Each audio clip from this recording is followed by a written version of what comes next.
Thank you. Thank you. In May 2010, this party stood on the threshold of power for the first time in more than a decade. We knew then that it was not just the ordinary duties of office that we were assuming. We were entering into government at a grave moment in the modern history of Britain, at a time when people felt uncertainty, even fear. Here was the challenge: to make an insolvent nation solvent again, to set our country back on the path to prosperity that all can share in, to bring home our troops from danger while keeping our citizens safe from terror, to mend a broken society. 2.5 years later, of course, I can't tell you that all is well, but I can say this: Britain is on the right track. As Prime Minister,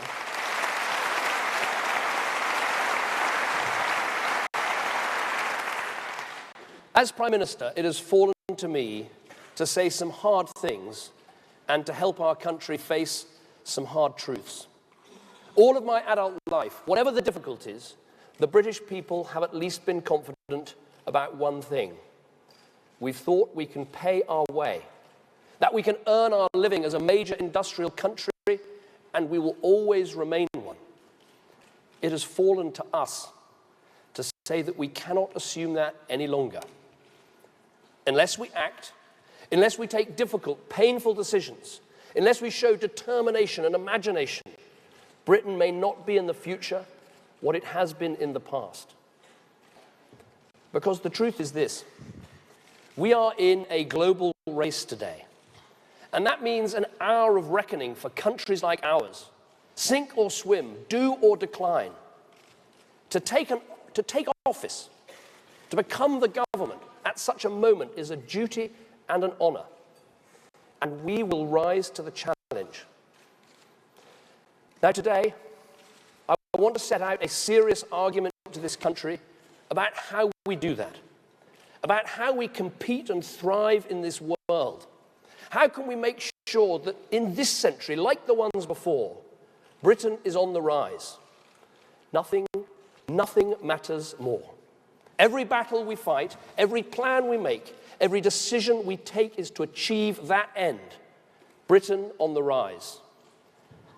Now, though the challenge before us is daunting, I have confidence in our country. Why? Because Britain can deliver. We can do big things. We saw it this summer: the Jubilee, the Olympics, the Paralympics, the best country in the world, and let us say it with our Queen, the finest head of state on earth.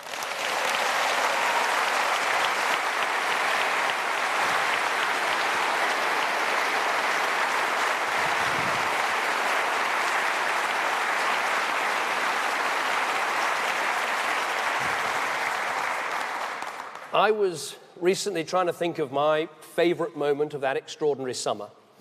Was it telling President Hollande that no, we hadn't cheated at the cycling, our wheels weren't rounder than anyone else, we just pedaled faster than the French? No. No, for me, it was seeing that young woman who swam her heart out for years, 9 training sessions a week, 2 hours at a time. My best moment was putting that gold medal around the neck of Ellie Simmonds.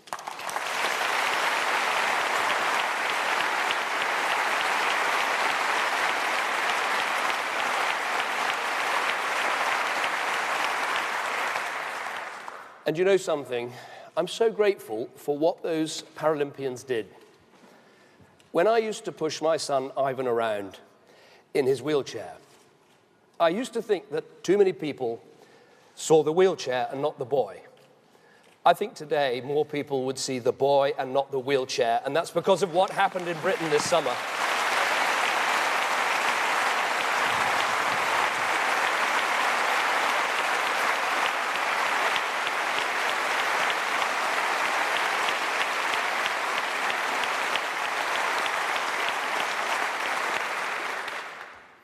And the Olympics showed us something else, something important. Whether our athletes were Scottish, Welsh, English, or from Northern Ireland, they draped themselves in one flag.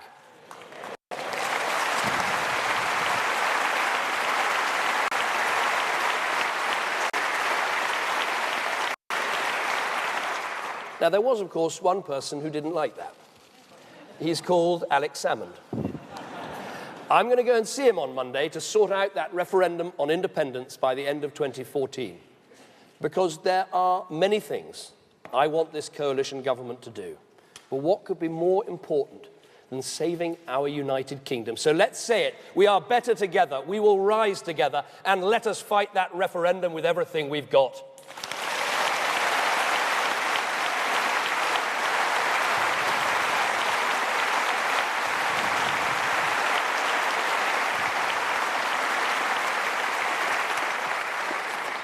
There are so many people to thank for this summer. Those that won the bid, those that built the stadia, those that ran the games, that national hero, that Conservative hero you've just heard from, Seb Coe. What a giant he was this summer.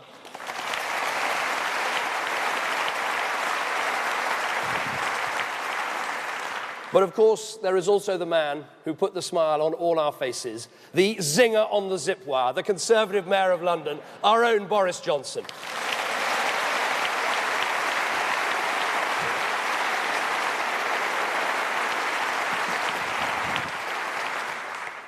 And those games makers, those extraordinary games makers. I've spent 3 years trying to explain the big society. They did it beautifully in just 3 weeks, and I want to thank them for that as well.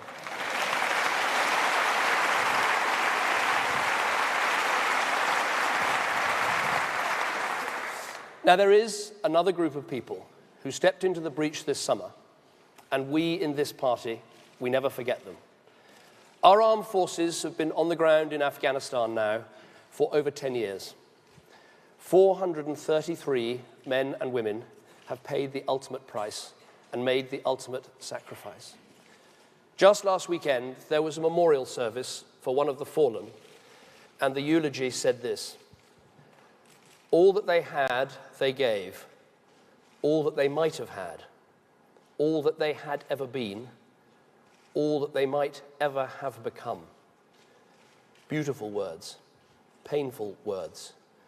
Words we should never forget when we send our young men and women into harm's way to work on our behalf. And for all those who serve, and for their families, I repeat the commitment I made when this government came to office. By the end of 2014, all UK combat operations in Afghanistan would have come to an end. Nearly all our troops will be home, their country proud, their duty done. And let everyone in this hall stand and show how profoundly grateful we are for everything they've done.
To meet the challenges that our country faces, we must have confidence in ourselves, confidence as a party. We've been in office for 2.5 years now, and we've done some big, life-changing things. Just ask Clive Stone. I met him years ago when we were in opposition. He had cancer, and he said to me, "The drug I need, it's out there, but they won't give it to me because it's too expensive. Please, if you get in, do something about it." And we have. A new cancer drug fund that has got the latest drugs to more than 21,000 people and counting. And there's a reason. There is a reason we could do that. It's because we made a big decision to protect the NHS from spending cuts. No other party made that commitment, not Labour, not the Liberal Democrats, just us, the Conservatives. And to all those people who said we'd bring the NHS down, I would say this: you've got a point. I'll tell you what's down. Waiting lists down, mixed wards down, the number of managers down, bureaucratic targets down, hospital infections down. And what is up? The number of doctors, the number of dentists, the number of midwives, the number of operations carried out in our NHS. So let no one be in any doubt. This is the party of the NHS, and that is the way it's going to stay.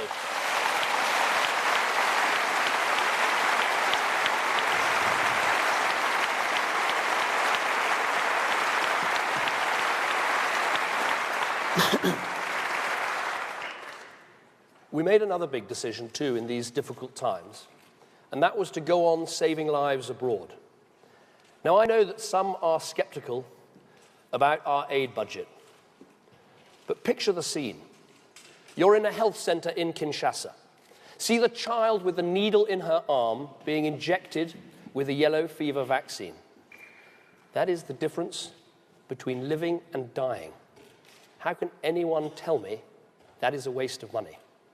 Since we've gathered here in Birmingham on Sunday, British aid money has vaccinated 130,000 children around the world. 130,000 children. You, the Conservative Party, helped to do that, and you should be proud of what you've done.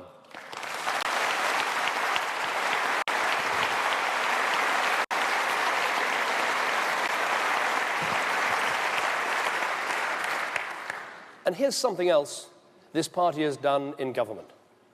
Last December, I was at a European Council in Brussels. It was 3 in the morning, and there was a treaty on the table that was not in Britain's interests. And there were 25 people around that table telling me to sign it. But I did something that no other British leader has ever done before. I said, no, Britain comes first, and I vetoed that EU treaty.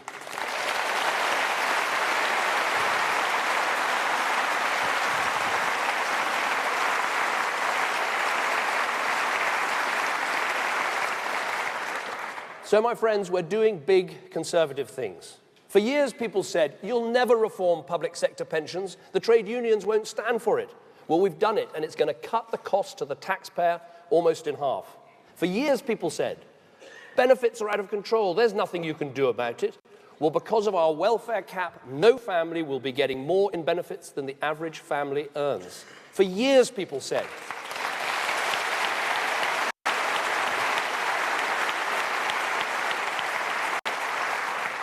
For years, people asked, why can't we get rid of those radical preachers who spout hatred about our country, living off the taxpayers? Well, Theresa May, a great Home Secretary, has done it. She's got Abu Hamza on that plane out of our country to face justice.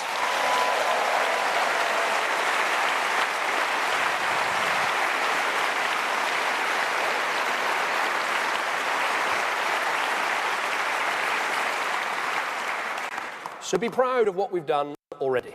2 million of the lowest paid workers being taken out of income tax altogether. Over 18 million households helped with a freeze in their council tax, and we're freezing it all over again next year too. These are big Conservative things, delivered by this government, made possible by this party.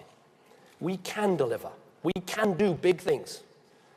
The Olympics, they reminded us how great it feels to be successful. But we mustn't let that give us a warm glow or a false sense of security. All over the world, countries are on the rise. Yes, we've been hearing about India and China for years, but it's hard to believe what is happening in Brazil, in Indonesia, in Nigeria too. Meanwhile, the old powers are on the slide. Now, what do the countries on the rise have in common? They are lean, fit. They're obsessed with enterprise. They're spending money on the future, on education, incredible infrastructure, and technology. And what do countries on the slide have in common? They're fat, sclerotic, over-regulated, spending money on unaffordable welfare systems, huge pension bills, unreformed public services. I sit in those endless meetings in Brussels where we talk forever about Greece, while on the other side of the world, China is growing so fast, they're creating another economy the size of Greece every 3 months. I'm not going to stand here as Prime Minister and allow this country to join the slide. My job, our job, is to make sure that in this 21st century, as in the centuries that came before, our country, Britain, is on the rise. And here we know how that is done. It is the collective result of individual effort and aspiration. The ideas you have, the businesses you start, the hours you put in. Aspiration is the engine of progress. Countries rise when they allow their people to rise. And in this world where brains matter more, where technologies shape our lives, where no one's owed a living, the most powerful resource we have is our people. Not just the scientists, the entrepreneurs, the engineers, not just the teachers, the parents, the nurses, but all our people, including the poorest, those who've never had a chance, never had a job, never had hope. That's why the mission for this government is to build an aspiration nation, to unleash and unlock the promise in all our people. And for us Conservatives, this is not just an economic mission, it is a moral one. It's not just about growth and GDP, it is what has always made our hearts beat faster. Aspiration, people rising from the bottom to the top. Line one, rule one of being a Conservative is that it's not where you come from that counts, it's where you're going. We've been led.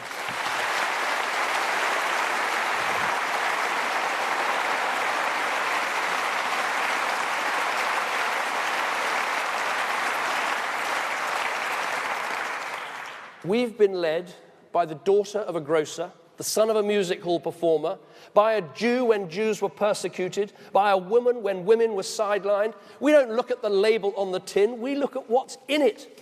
Let me put that another way. We don't preach about one nation but practice class war. We just get behind people who want to get on in life.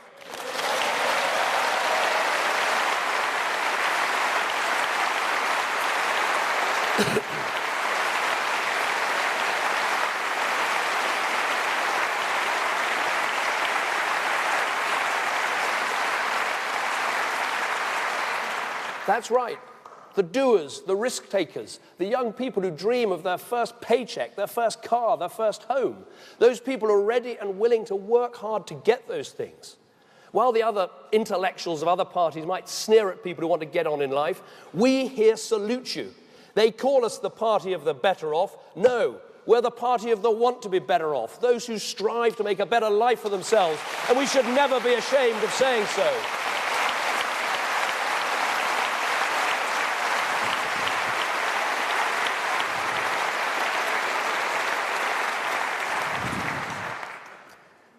This party, our party, it has a great heart, but we don't like wearing it on our sleeve. Conservatives tend to think, let's just get on with the job and help people and not bang on about it. It's not our style. But there's a problem with that. It leaves a space for others to twist our ideas and distort who we are. The cartoon Conservatives who don't care. My mission, from the day I became the leader of this party, was to change that. Yes, to show that the Conservative Party is for everyone, north or south, black or white, straight or gay. But above all, it was to show that Conservative methods are not just the way we grow a strong economy, they're the way to build a big society. That Conservative methods are not just good for the strong and the successful, but they're the best way to help the poor, the weak, and the vulnerable. Because it's not enough. It's not enough for us to know our ideas are right. We've got to explain why they're compassionate too. Because here's what we're up against. We say we've got to get the private sector bigger and the public sector smaller. Our opponents call it Tory cuts, slashing the state. No, it's the best way to create the sustainable jobs people need. We say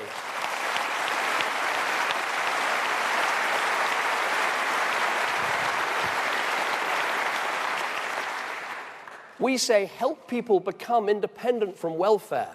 Our opponents call it cruel Tories leaving people to fend for themselves. No, there is only one real route out of poverty, and that is work. We say, of course you've got to insist on a disciplined, rigorous education for your children. Our opponents say elitist Tories, old-fashioned and out of touch. No, a decent education is the only way to give all our children the chance they need to start in this world.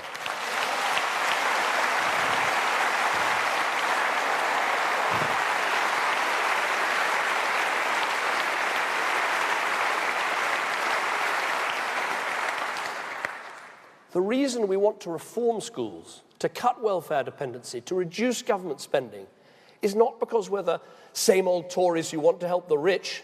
It's because we're the Tories whose ideas help everyone, the poorest the most. A strong private sector, welfare that works, schools that teach. These three things are essential to helping our people to rise. They're essential to our success in this world. And you know what? Labour will fight each and every one of them every step of the way.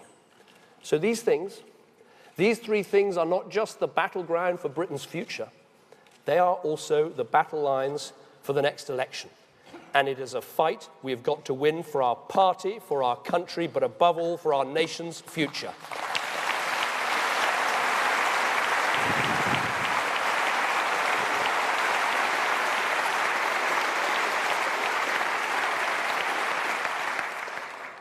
So to help our people rise, then number one, we need an economy that creates good jobs.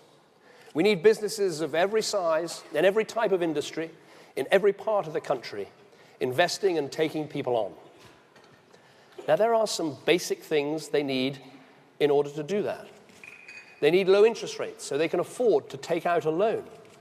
They need confidence that it's worth investing because the customers will be there, whether at home or abroad. Now, getting the deficit down is essential for both those things. That is why our deficit reduction plan is not an alternative to a growth plan. It is the very foundation of our growth plan. It is the only way we will get Britain on the rise. Now, I know that you are asking whether our plan is working. And here's the truth. The damage was worse than we thought, and it's taking longer than we hoped. The world economy, especially in the Eurozone, has been much weaker than expected in the past 2 years. And when some of your big trading partners, like Spain, Ireland, Italy, when they're suffering, they buy less from us. That hurts our growth. It makes it harder for us to pay off our debts. But here is the crucial thing you need to know. Yes, it's worse than we thought. Yes, it's taking longer. But we are making progress. Thanks to the grit and resolve of George Osborne, we have cut a quarter off the deficit in the past 2 years, 25%. That has helped to keep our interest rates at record low levels, keeping mortgages low, leaving more money in your pockets, giving businesses more confidence to invest, creating more jobs. And if you don't believe me, just look at the job creation figures. Since this government took office, over 1 million new jobs have been created in the private sector. That is more net in the last 2 years than Labour managed in 10 years.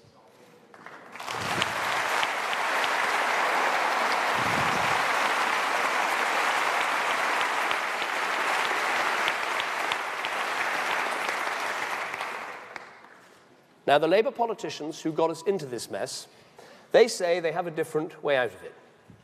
They call it Plan B, and it goes like this. We should stop worrying about deficit reduction, borrow more money, and spend it to boost the economy. It sounds so reasonable when you put it like that. Let me tell you why it's not.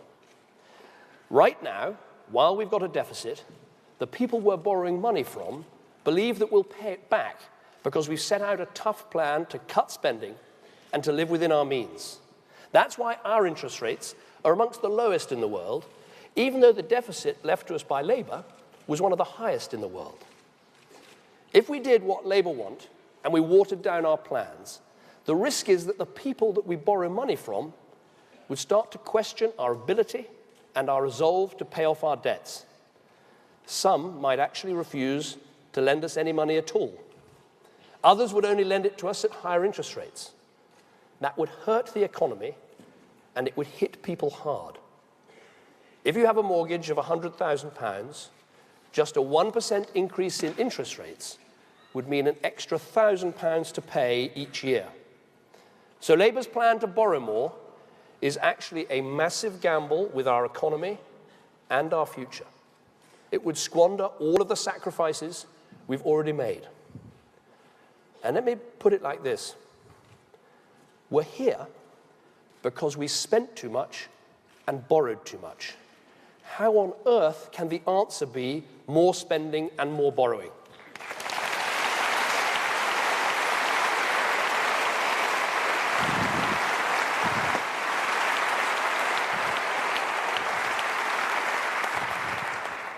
I honestly think that Labour haven't learned a single thing.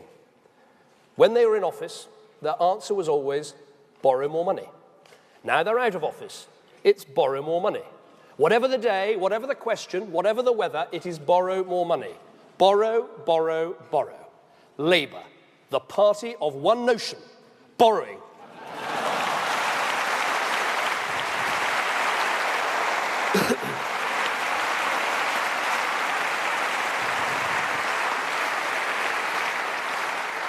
There are times I wonder whether they know anything about the real economy at all. Did you hear last week what Ed Miliband said about taxes? He described a tax cut as the government writing people a cheque. I hope you don't mind, I just want to explain it for him. Ed, this is how it works. When people earn money, it's their money. Not the government's money, it's their money.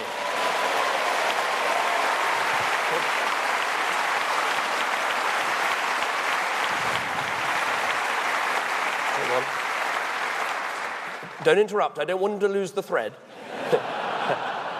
Then the government takes some of it away in tax. So if we cut taxes, we're not giving them money, we're taking less of it away. Okay? Got it?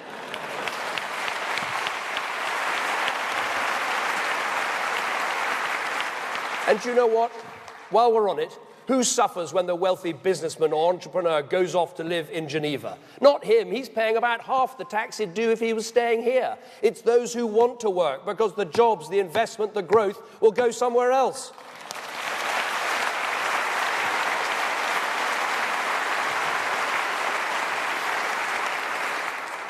Now, we promised that those with the broadest shoulders would bear the biggest burden. And with us, the rich will pay a greater share of tax in every year of this Parliament than in any one of the 13 years under Labour. Under Labour.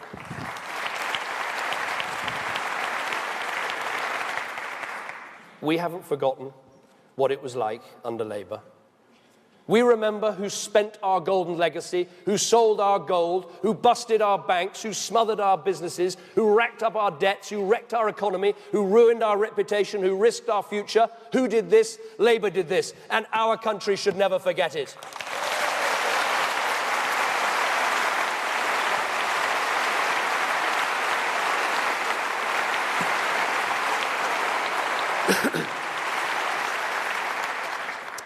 Now, to get our country on the rise, to get Britain on the rise, we need a whole new economy, more enterprising, more aspirational, and it is taking shape already.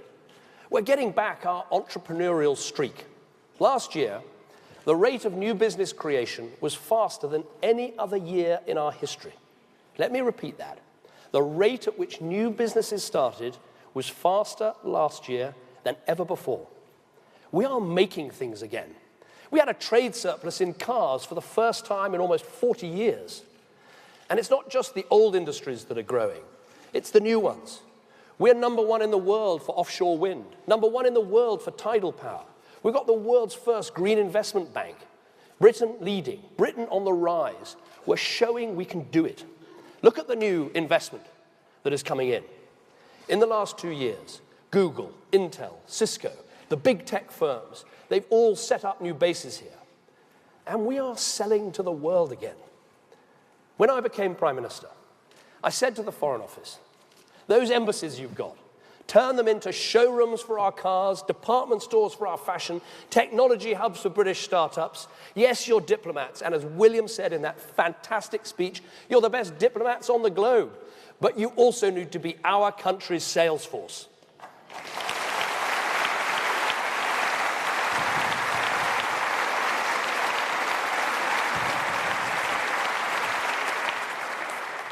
And when we look what's happening, in just 2 years, our exports to Brazil up 25%, to China up 40%, to Russia up 80%.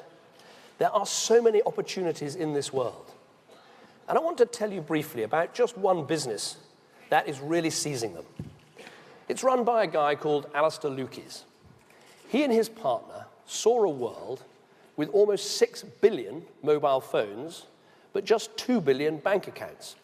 They saw this huge gap in the market, and they started a mobile banking firm, helping people in the poorest parts of the world manage their money and start new companies using their mobile phones. Now, Alistair has been with me on trade missions all over the world, and his business is booming. Back in 2010, when we came to office, they employed about 100 people. Now it's more than 700. Back then, they were nowhere in Africa, nowhere in Asia. Now they are the global player with 1 million new users every month.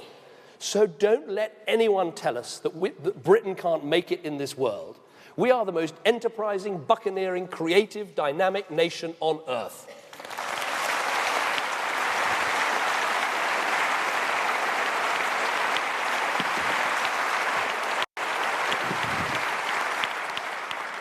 And to those who question whether it's right for me to load up a plane with business people, whether we're flying to Africa, Indonesia, the Gulf, or China, whether we're taking people from energy, finance, technology, or yes, defense, I say this: there is a global battle out there to win jobs, orders, and contracts, and in that battle, I believe in leading from the front.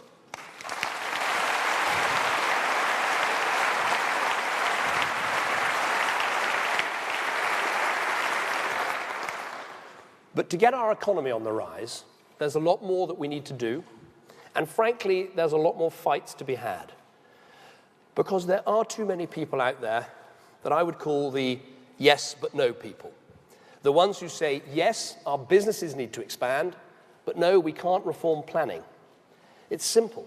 For a business to expand, it needs places to build. If it just takes too long, they will just build elsewhere. I visited a business the other day that wanted to open a big factory right outside Liverpool. But the council was going to take so long to approve the decision that they're now building that factory on the continent. And they're taking hundreds of jobs with them. If we are going to be a winner in this global race, we have got to beat off this suffocating bureaucracy once and for all.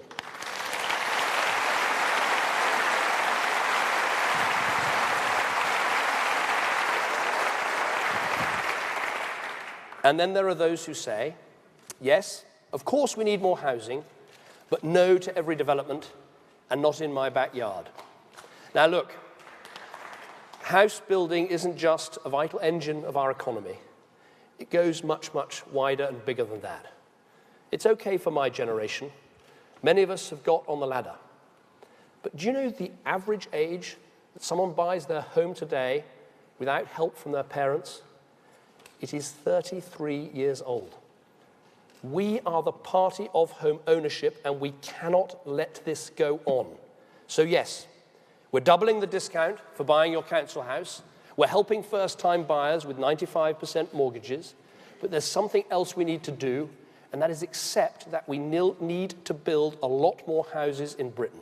There are people, young people, who work hard, year after year, but they're still living at home. They sit in their childhood bedroom, looking out the window, dreaming of a place of their own. And I want us to say, you are our people, we're on your side, we will help you achieve your dreams.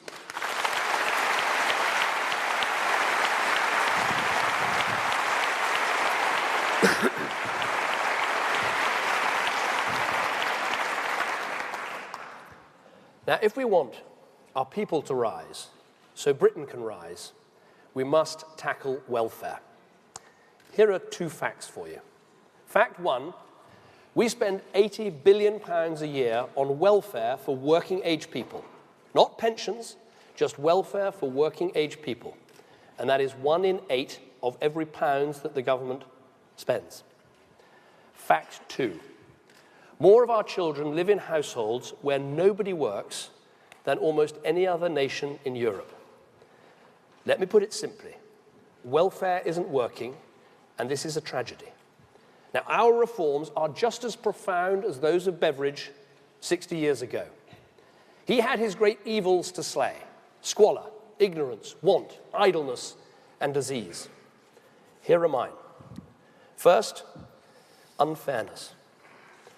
What are hard-working people who travel long distances to get into work and pay their taxes meant to think when they see families, individual families, getting 40, 50, 60,000 pounds of housing benefit to live in homes that these hard-working people could never afford themselves?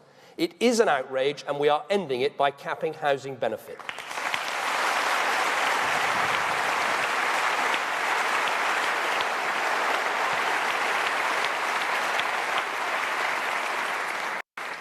The second evil, injustice. Here is the choice that we give our young people today. Choice 1, work hard, go to college, get a job, live at home, save up for a flat, and as I've just said, that can feel like forever. Choice 2, don't get a job, sign on. Don't even need to produce a CV when you do sign on. Get housing benefit, get a flat, and then don't ever get a job or you'll lose a load of that housing benefit. We must be crazy. So this is what we've done. Now you have to sign a contract that says you do your bit and we'll do ours. It requires you to have a real CV, and it makes clear you have to seek work, you have to take work, or you will lose your benefit.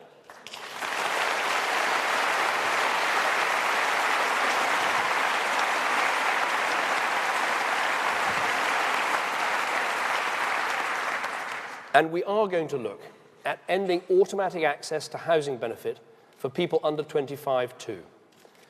Let me put it like this. If hard-working young people have to live at home while they work and save, why should it be any different for those who don't? The next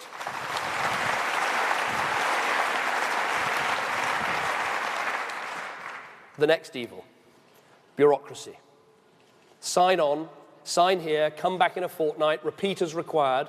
What does this do for the guy who's been out of work for years, even decades, who's playing computer games all day, living out some fantasy because he hates his real life? For people like him, we've got to do something new, and we are. The work program takes the money we're going to save from getting people off the dole, and it uses it today to get them into work with proper training. We're prepared to spend up to £14,000 on one individual to get them into work. And already, almost 700,000 people have got onto the work program. So I want us to be clear in this party. In British politics today, it is this party that is saying, no one is a write-off, no one is hopeless. And with Ian Duncan Smith leading this revolution, let us be the party that shows there is ability and promise in each and every one of our citizens.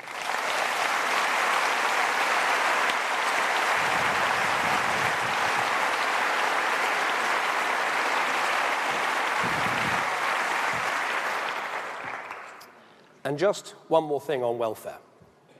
You know our work experience program, where we give young people a chance to work in a supermarket, in a shop, or in an office? Here's what one trade union official said about it. I quote, "The scheme belongs back in the 19th century, along with Oliver Twist and the workhouse. It is nothing short of state-sponsored slavery."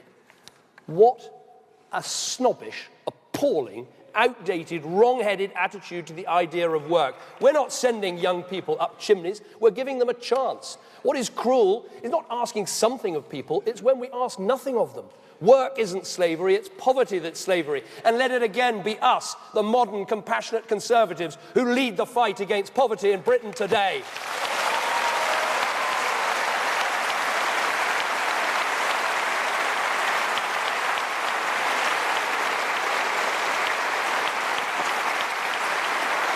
To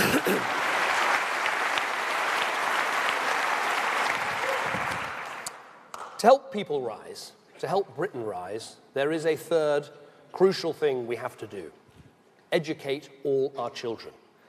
And I mean really educate them, not just pump up the grades each year. In maths, in science, in reading, we've fallen behind. Not just behind Germany and Canada, but behind Estonia and Australia too. This is Britain's Real School report, and it reads, "Must do better." Now, you've heard of pushy parents sharp elbowing their way to a better education for their children. This is a pushy government. And my approach is very, very simple.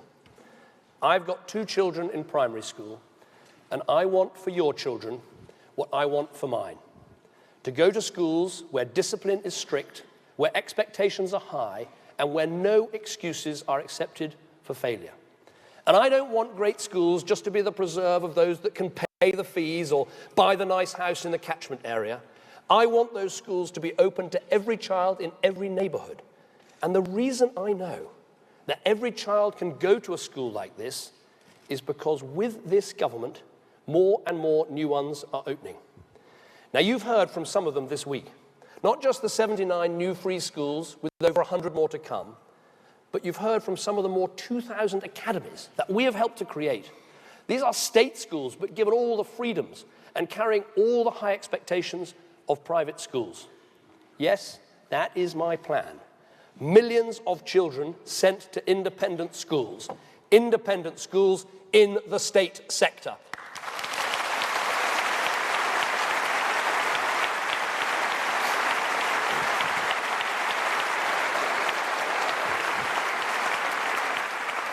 It is a genuine revolution that's underway.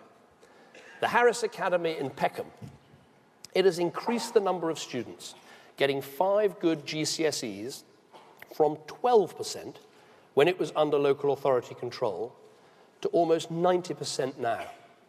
The transformation has been astonishing. And you know what? The methods have been conservative. Smart uniforms, teachers in suits, children taught physics, chemistry, and biology, not soft options. Children set by ability, with excellence applauded, extra resources for those in need, but no excuses for slacking. And when you see, as a parent, schools like that, it just prompts one question. Why can't every school be that way? Why can't all our children have those chances? It's not because parents aren't ambitious enough. Most of these schools are massively oversubscribed. It's because the old educational establishment, the left-wing local authorities, the leaders of the teacher unions, the Labour Party theorists, it's because they stand in the way. When we saw a badly failing school in Haringey and we wanted to turn it into an academy, the Labour Authority, the Labour MP, and the teaching unions all said no. When inspirational teachers and parents in Hammersmith, in Norwich, in Bristol, in Wigan, when they wanted to open free schools, the left-wing establishment said no. When we've proposed more pay for good teachers, getting rid of bad teachers, longer school days to help children learn, flexible school hours to help parents work, more stretching exams for those who are really able, less nonsense about health and safety, the left-wing establishment have said just one thing: no. And you know what? When you ask them, why is a school failing? Why aren't the children succeeding? You hear the same thing over and over again. What can you expect with children like these? These children are disadvantaged. Now, of course, we want to tackle every disadvantage. But isn't the greatest disadvantage of all being written off by those so in hock to a culture of low expectations that they've forgotten what it's like to be ambitious, to want to transcend your background, to overcome circumstances, to succeed on your own? It is that toxic culture of low expectations, that lack of ambition for every child, which has held our country back. And I can tell you,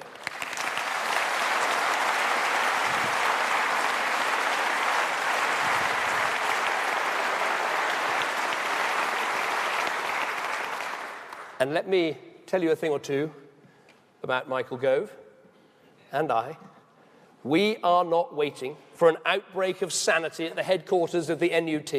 We're not waiting for some great embrace of aspiration in the higher reaches of Labour before we act, because our children cannot wait. So when people say, please slow down your education reforms so somehow adults can learn to adjust them, I say no. I want more free schools, more academies, more rigorous exams, more expected of every child in every school. And to those who say, and some do, he wants children to have the kind of education he had at his posh school. Do you know what I say? Yes, you're absolutely right. I went to a great school. I want every child to have that sort of education.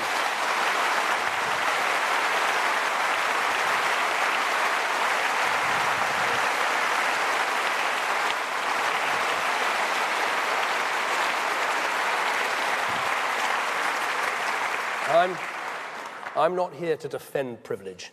I'm here to spread it.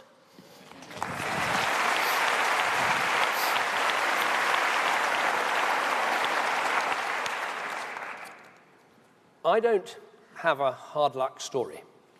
My dad was a stockbroker from Berkshire.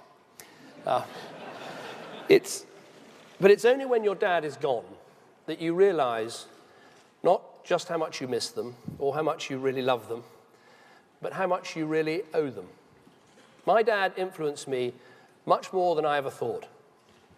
He was born with no heels on his feet, with legs that were about a foot shorter than they were meant to be. But he never complained, even when he lost those legs later in his life. Because disability in the 1930s was such a stigma, he was an only child, probably a lonely child. But my dad was the eternal optimist. To him, the glass was always half full, usually with something fairly alcoholic in it. And when I was a boy, I remember once going for a long walk with him in the village where we lived, and we walked past the church he supported all his life and past the village hall where he took part in unbelievably long parish council meetings. And he told me what he was most proud of. And it was simple. It was working hard from the moment he left school and providing a good start in life for his family. Not just all of us, but helping his mum too when his father ran off. Not a hard luck story, but a hard work story. Work hard. Family comes first, but put back into the community too. There's nothing complicated about me. I believe in working hard, caring for my family, serving my country. And there's nothing complicated about what we need today. This is still the greatest country on earth. We showed that again this summer, 22nd in world population, 3rd in the medals table. But it's tough. These are difficult times. We're being tested. How will we come through it? Again, it's not complicated. Hard work, strong families, taking responsibility, serving others. As I said on the steps of number 10 Downing Street, before walking through that door, those who can should, those who can't, we will always help. The job of this party, of this government, is to help bring out the best in this country, because at our best, we are unbeatable. We know Britain can deliver because we've seen it time and time again. This is the country that invented the computer, defeated the Nazis, started the web, saw off the slave trade, unraveled DNA, fought off every invader for 1,000 years. We even persuaded the Queen to jump out of a helicopter to make the world smile. There's nothing we can't do.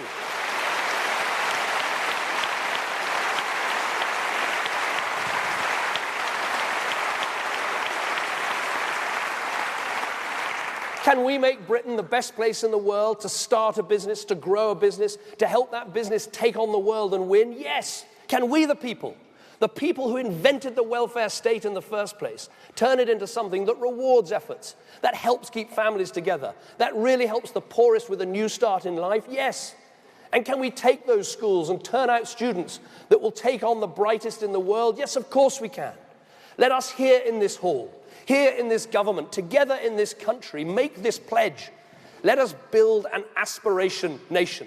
Let us get Britain on the rise. Deficit paid down, tough decisions taken, growth fired up, aspiration backed all the way. We know what it takes to win in the tough world of today, to win for all our people, to win for Britain. So let us get out there and do it.